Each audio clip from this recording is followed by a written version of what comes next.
For the last 60 years, the Leo Baeck Institute has housed some 4 million documents related to the history of German-speaking Jewry. And now they've done what was probably impossible 10 years ago. They've digitized nearly their entire collection, making it available to an audience around the world.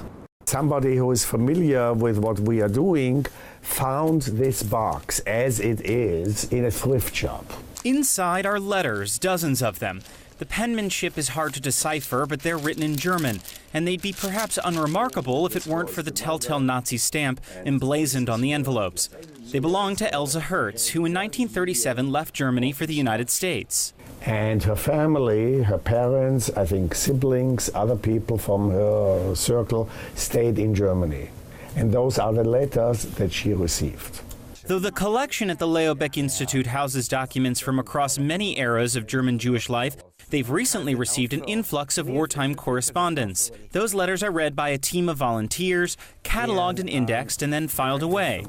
From these folders, if it's just these letters will fill about a box like this. But if a relative of Else Hertz ever wanted to read those letters, or a researcher wanted to get a glimpse of the story those letters tell, he or she won't need to make the trip to New York anymore. The possibility of using technology to make our collections accessible to anyone via their own computers was so compelling.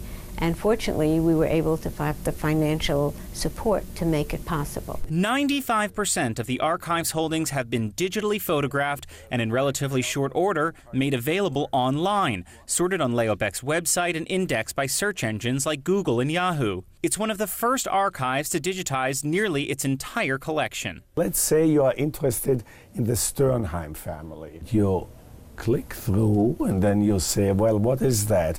Oh yeah, it tells me when the letters came from the 1940s. But where is the beef here? Where is really oh, look at that. And then you find the letters.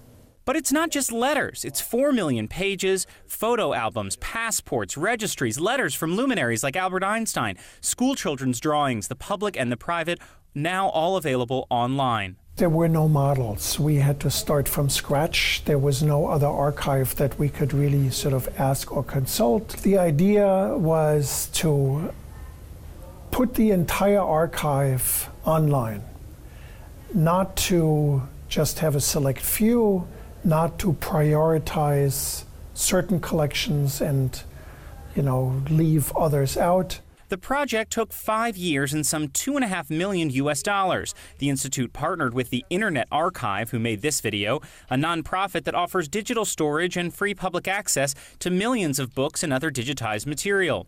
Chief Archivist Frank Mecklenburg says not only does the digitization project protect fragile documents, but it allows them to be accessible to a German-speaking audience, and in particular the young and growing Jewish community in contemporary Germany. Living in Germany, they can go into the archives of Leo Baeck Institute, where you will find documents about the religious traditions, about the community histories, about the achievement of Jews in Europe altogether. On the opposite end of the generational spectrum, Marianne Salinger. Born and raised in Berlin, she fled Germany after Kristallnacht, the 1938 pogrom that foreshadowed darker days to come. Computer savvy, she now volunteers to read and translate some of the letters now piling up at the Institute. Why does she come here every week to work? To remember these people that were wiped out. And as I always say, make persons out of the ashes. The archivist here said they had no model to follow. No institution has done quite what they've done, but they hope that now they can serve as a prototype for other institutions of their kind. This is Stephen Fee for JN1 in New York.